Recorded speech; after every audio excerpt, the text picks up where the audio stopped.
آئیے کتاب رحمت سورہ الکہف اٹھائیں۔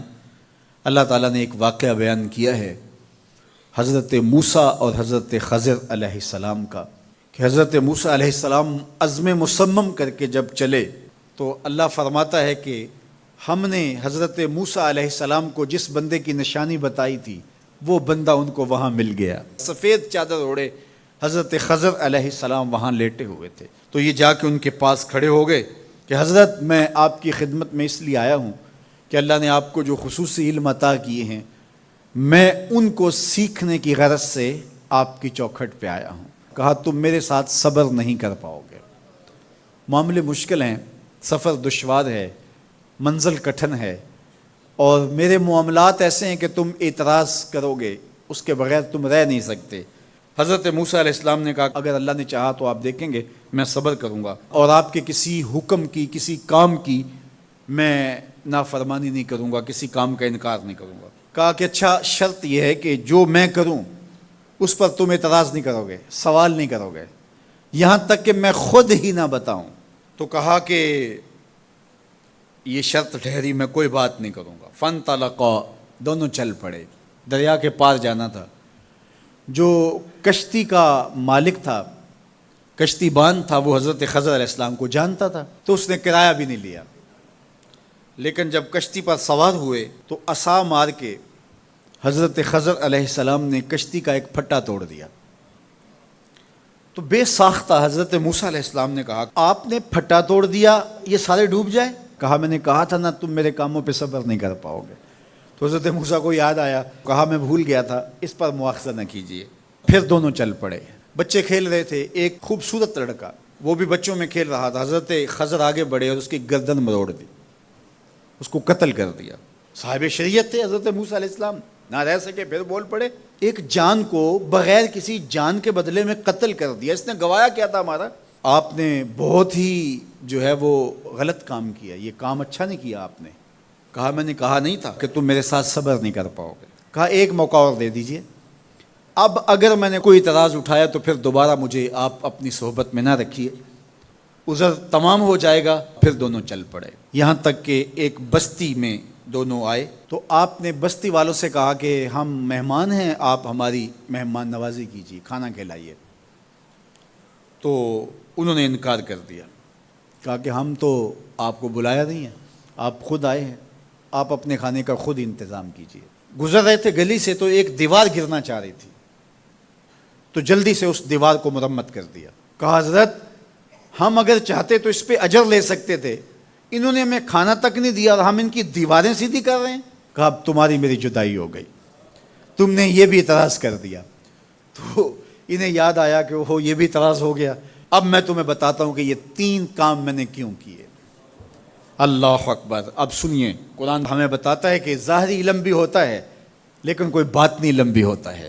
کہا وہ پہلی بات کشتی والی سنو، یہ 2 مسکین بچوں کی کشتی تھی، ان کے گھر کا چولہا اس کی کمائی سے جلتا تھا۔ دریا کنارے کنارے ایک ظالم بادشاہ رہا تھا جو لوگوں کی کشتیاں چھین رہا تھا، ہم نے تھوڑا سا عیب لگا دیا، وہ ٹوٹی کشتی چھوڑ کے چلا گیا۔ اب وہ تھوڑے سے پیسے لگا کے کشتی مرمت کرا لیں گے، گھر کا چولہا جلتا رہے گا، بتاؤ اچھا کیا یا برا کیا؟ کہا رہی بات اس بچے کی جس کو ہم نے قتل کیا، اس کے ماں باپ مومن تھے، نیک تھے، صالح تھے، بچے نے بڑا ہو کے بہت برا ہونا تھا، ہم نے اس کو قتل کر دیا، اللہ اس کے بدلے ان کو بہتر اولاد دے گا۔ علماء تفسیر نے لکھا ہے اس بچے کے بدلے میں اللہ نے ان والدین کو ایک بیٹی عطا کی جس کی نسل سے 70 نبی پیدا ہوئے۔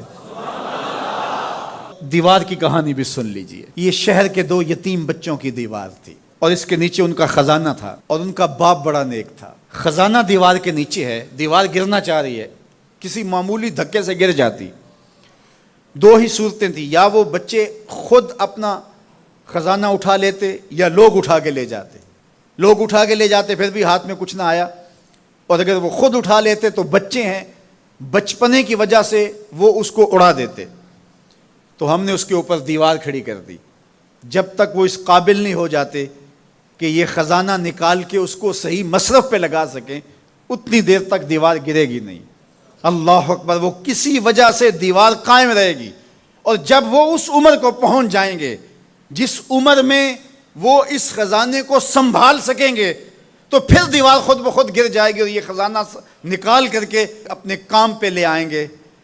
میں جب پہلی مرتبہ اس کو جو ہے وہ غور کے ساتھ تلاوت کیا تو مجھے یہ لگا کہ اس کا انطباق پاکستان کے حالات پہ بھی ہو سکتا ہے، اس لیے کہ یہ بھی یتیموں کا سرمایہ ہے۔